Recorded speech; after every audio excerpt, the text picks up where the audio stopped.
গীবতের পরিচয় প্রসঙ্গে রাসূলুল্লাহ সাল্লাল্লাহু আলাইহি ওয়াসাল্লাম এর ভাষায় অত্যন্ত সুন্দরভাবে ফুটে উঠেছে। হযরত আবু হুরায়রা রাদিয়াল্লাহু তাআলা আনহু হতে বর্ণিত, রাসূল সাল্লাল্লাহু আলাইহি ওয়াসাল্লাম সাহাবীগণকে লক্ষ্য করে বললেন, আতাদরুনা মাল গীবা, তোমরা কি জানো গীবত কি? সাহাবীরা বললেন, ক্বাল আল্লাহু ওয়া রাসূলুহু আ'লাম, জি না ইয়া রাসূলুল্লাহ, আল্লাহ এবং আল্লাহর রাসূলই ভালো জানেন। এরপরে ক্বালা, রাসূল সাল্লাল্লাহু আলাইহি ওয়াসাল্লাম বললেন, যিকরুকা আখাকা বিমা ইয়াকরা কিলা আফারাইতা ইন কানা ফি আখি মা আকুল। গীবত হচ্ছে তোমার ভাইয়ের ব্যাপারে তুমি এমন কথা বললা যেই কথা তোমার ভাই অপছন্দ করে। তোমার ভাইয়ের ব্যাপারে তুমি এমন কথা বললা যেই কথা তোমার ভাই অপছন্দ করে, সেই কথার নামই হলো গীবত। এরপরে সাহাবীরা বললেন, ক্বালা ইন কানা ফীহি মা তাকুল ইয়া রাসূলুল্লাহ, আমি যদি এমন কথা বলি যেই কথা আমার ভাইয়ের মধ্যে বিদ্যমান, তাহলেও কি তাহলে কি সেটাও গীবত হবে?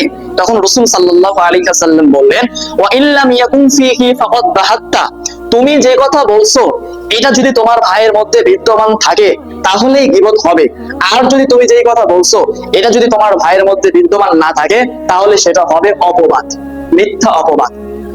এখন আসেন গীবতের পরিচয়। আচ্ছা, আপনাদেরকে প্রশ্ন করি, একটু উত্তর দেন। গীবত মানুষের ব্যাপারে সত্য কথা বলা না মিথ্যা কথা বলা? সত্য কথা বলা। দেখছেন, আপনারা অনেকেই ভুল জানেন। গীবত বলতে আমরা মনে করি যে কাজ মানুষ করেনি এই কথা বলাই হচ্ছে গীবত, কিন্তু এটা আমাদের ভুল ধারণা। আপনাদেরকে বলেছিলাম, তারপরে ভুলে গেছেন, দুঃখজনক। তো গীবত হচ্ছে মানুষের ব্যাপারে সত্য কথা বলা। একজন মানুষ, দেখেন সাহাবীরা কিভাবে প্রশ্ন করছেন, ভালো করে শুনবেন, হাদিসটা আবার পড়ছি, মনোযোগ সহকারে শুনবেন। রাসূলুল্লাহ সাল্লাল্লাহু আলাইহি ওয়াসাল্লাম সাহাবীদেরকে লক্ষ্য করে বললেন, আতাদরুনা মাল গীবা, তোমরা কি জানো গীবত কি? সাহাবীরা বললেন, ক্বাল আল্লাহু ওয়া রাসূলুহু আ'লাম, আমরা জানি না ইয়া রাসূলুল্লাহ, আপনি এবং আল্লাহই ভালো জানেন। আমার মা বোনদেরকে মনোযোগ আকর্ষণ করছি, কথাগুলো মনোযোগ দিয়ে শুনবেন, এটা আপনাদের জন্য খুবই গুরুত্বপূর্ণ, আপনাদের জন্য খুবই গুরুত্বপূর্ণ। গীবত মানুষকে সরাসরি জাহান্নামে নিয়ে যাবে, এটা কেন বুঝতেছেন না? আওয়াজ করবেন না, মনোযোগ দিয়ে শুনেন। তো রাসূল সাল্লাল্লাহু আলাইহি ওয়াসাল্লাম যখন বললেন, তোমরা কি জানো গীবত কি? তখন সাহাবীরা বললেন, আল্লাহু ওয়া রাসূলুহু আ'লাম, আমরা জানি না, রাসূল আপনি এবং আল্লাহই ভালো জানেন। তখন রাসূল বলেন, ক্বালা যিকরুকা আখাকা বিমা ইয়াকরা কিলা আফারাইতা ইন কানা ফি আখি মা আকুল। তখন রাসূল সাল্লাল্লাহু আলাইহি ওয়াসাল্লাম তিনি বললেন, তোমার ভাই যে কথা অপছন্দ করে তার সম্পর্কে সে কথা বলার নামই গীবত।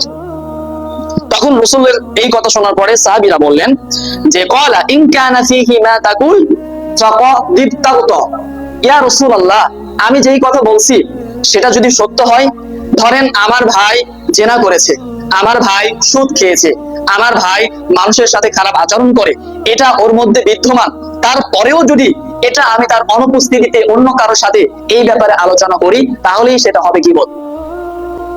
একজন মানুষ জেনা করেছে, আপনি চাইলেই তার অনুপস্থিতিতে আপনারা বসে সমালোচনা করতে পারবেন না, এটা হচ্ছে গীবত। আর গীবত হতে তিনটা জিনিস লাগে, মানে একটা কথা এটা গীবত না আপনার অপবাদ, এটা বোঝার জন্য তিনটা জিনিস লাগে। গীবত হতে তিনটা জিনিস লাগবেই। এক, আপনি যেই কথা বলছেন আপনার ভাইয়ের ব্যাপারে, এটা হতে হবে সত্য কথা। একজন মানুষ সুদ খায়, আসলে সুদ খেতে হবে, আপনি সুদ না খেলে তাকে বলতে পারবেন না যে ও সুদখোর, তাহলে এটা গীবত হবে না।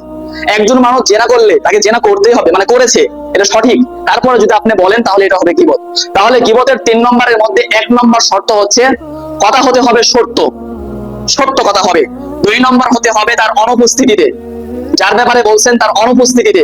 3 নম্বরে হতে হবে যেই কথা বলছেন সেটা ও শোনার পরে অপছন্দ করবে, মন খারাপ করবে। এই 3টা শর্ত লাগে গীবত হতে। আরেকবার আই রিপিট, 1 নম্বরে কথা হতে হবে সত্য, 2 নম্বরে তার অনুপস্থিতিতে, 3 নম্বরে যেই কথা বলছেন সেটা শোনার পরে সে মন খারাপ করবে। আর আমরা তো যেই কথা যার ব্যাপারে অনুপস্থিতিতে বলি তার মন খারাপ হবে এমন কথাই বলি। এই জন্য রাসূল সাল্লাল্লাহু আলাইহি ওয়াসাল্লাম যখন এই কথা বললেন, তখন সাহাবীরা, আপনাদের মনেও যেমন প্রশ্ন যাচ্ছে যে গীবত আবার সত্য কি করে হয়, গীবত তো হবে মিথ্যা কথা, ঠিক এরকম ভাবে সাহাবীদের মধ্যেও প্রশ্ন জেগেছিল। যখন রাসূল এই কথা বললেন, তখন সাহাবীরা বলেছিলেন যে, ইন কানা ফীহি মা তাকুল ফাকাদিবতাগতা, ইয়া রাসূলুল্লাহ, আমি যে কথা বলছি এটা যদি সত্য হয় তাহলে গীবত কেন হবে? তখন রাসূল বললেন, ওয়া ইল্লাম ইয়াকুন ফীহি ফাকাদ বাহাত্তা, তুমি যেটা বলছো সেটা যদি সত্য হয় তাহলেই হবে গীবত, আর যদি মিথ্যা হয় তাহলে হবে অপবাদ, মিথ্যা অপবাদ। এটা এর থেকেও ভয়ঙ্কর, এটা এর থেকেও ভয়ঙ্কর। আর গীবত এমন একটা জঘন্য পাপ, এমন একটা জঘন্য পাপ, একজন পাপী, একজন জেনাকারী, সে জেনা করে যত পাপ করেছে, আপনি ওর ব্যাপারে বলবেন, আপনার যে নেকিগুলো আছে সব ওর কাছে চলে যাবে। গীবত মানুষের নেকি কমায় নাই। আমি একজন ভালো মানুষ, আমি একজন আলেম মানুষ, আপনি একজন শিক্ষিত মানুষ, ভদ্র মানুষ, আপনি একজন মানুষের ব্যাপারে আজগুবি আপনি এক জায়গায় বসে বললেন লোকটা আসলেই খারাপ, সে আসলেই বেয়াদব, তার স্বভাব এত খারাপ, তার সাথে চলাই যায় না, এত বেয়াদব একটা মানুষ, তার অনুপস্থিতি বললেন মানে তার গীবত করলেন।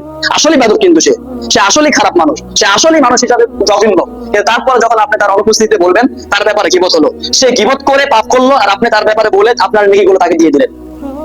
গীবত মানুষের নেকি কমায় ফেলে। আমার মা বোনদেরকে বলছি, আপনারা আপনাদের স্বামীর, আপনাদের ভাইয়ের বউদের কি কি বলে আমার তো জানা নাই, তো আপনারা আপনাদের এই যেগুলো মহিলা থাকে আপনাদের আশেপাশে প্রতিবেশী, এগুলো মহিলাদের ব্যাপারে আপনারা গীবত করেন, এটা করেন আপনারা, আপনারা না বললেও আমি জানি আপনারা করেন। তো এই জিনিসটা আপনারা মাথায় রাখবেন। আপনি যখন আপনার জায়ের বা আপনার চাচির বা আপনার শাশুড়ির, যারই ব্যাপারে হোক না কেন, আপনি যখন তার ব্যাপারে সত্য কথাই তার অনুপস্থিতিতে বলবেন, যেটা সে মন খারাপ করবে, এই কথা যখন আপনি বলবেন, তখন আপনি নামাজ, রোজা, হজ, যাকাত করে যত নেকি অর্জন করবেন, এই নেকিগুলো তার হয়ে যাবে। কত ভয়ঙ্কর একটা জিনিস, বুঝতে পেরেছেন? কিন্তু আমরা আজাইরা নিজের খেয়ে নিজের পরে মানুষের বদনাম করি। সুবহানাল্লাহ, ইন্না লিল্লাহ। কেমন স্বভাব আমাদের, আজগবি মানুষের বদনাম করে বেড়াই। এই জন্য হযরত আবু হানিফা রাহমাতুল্লাহি আলাইহি বলছেন যে যদি আমার গীবত করতেই হয়, আমি যদি কারো ব্যাপারে গীবত করি, তাহলে আমি আমার মার ব্যাপারে গীবত করব। কারণ আমি যদি আমার নেকি কাউকে দিতেই চাই, তাহলে আমি আমার মাকে দিব। আপনার একজন মানুষ ক্ষতি করেছে, আপনি তার সাথে শত্রুতা হয়েছে, আপনি যখন তার ব্যাপারে গীবত করবেন, আপনার নেকি তার কাছে চলে যাবে, তাহলে লাভ কার হলো? লাভ তার হলো, আপনার কিছুই হলো না, আপনার ক্ষতি হলো। তো এই জন্য আবু হানিফা বলছেন যে আমি যদি আমার যদি কারো ব্যাপারে গীবত করতে হয়, তাহলে আমার মাকে গীবত করবো, আমার মার ব্যাপারে গীবত করবো, যে আমার নেকি আমার মার কাছে চলে যাক, তাও ভালো। কিন্তু আপনার সাথে শত্রুতা, আপনি তার ক্ষতি করবেন, কিন্তু আপনি তাকে উপকার করছেন। সুবহানাল্লাহ। এই জন্য আমরা এই গীবত থেকে বেঁচে থাকবো।